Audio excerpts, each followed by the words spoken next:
If you're taking your dogs to see the Christmas lights, these are a couple of tips you need to know to get better photos and videos while also keeping your dog safe.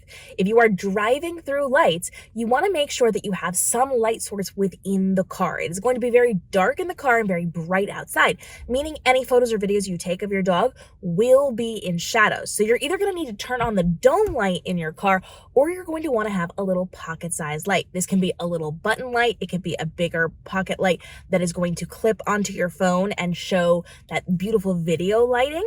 And you want to make sure that you are sitting kind of where your dog is going to be. So for me, I typically have somebody else drive. I'll sit in the back with my dogs, and I will then have those lights shining from the center outward toward my dog so that the side of them that is going to be in the shadows is then illuminated and we still get the beautiful lights in the background. Now, you also want to make sure your dog is harnessed in and seat belted in so that they cannot jump out. You could open the windows if it is warm enough so that you don't have nose smears all over your windows, or you can leave them shut, whatever works best for you.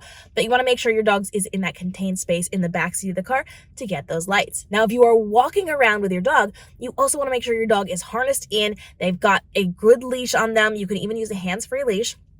At that point, you need to get your camera source really low because you don't want to be shooting down at your dog. Most lights are going to be a little higher up. So you might have to lean over, you might have to hold your phone upside down and just tip it down so that people can see that straight on angle of your dog. If you can get it at an upward angle, that's probably even better.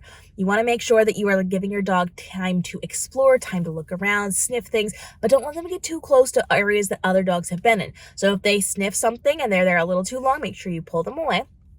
And then make sure you try to pose your dog for photos. If your dog is not going to turn around and face you, if your dog's not going to settle, you can try picking up your dog if your dog is small enough for you to manage.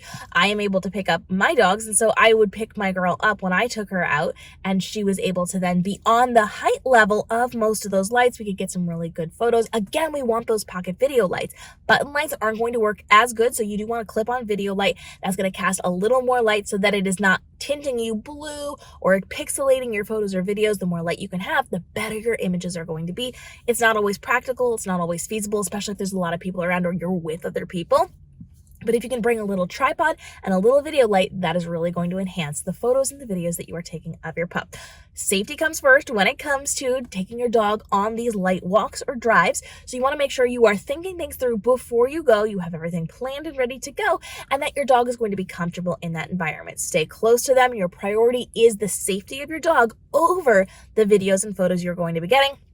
But it's always good to prioritize those things second so that you can get that beautiful documentation you can use over and over again or look back on year after year of you and your pup. Do not forget, if at all possible, get photos of you with your dog with the lights.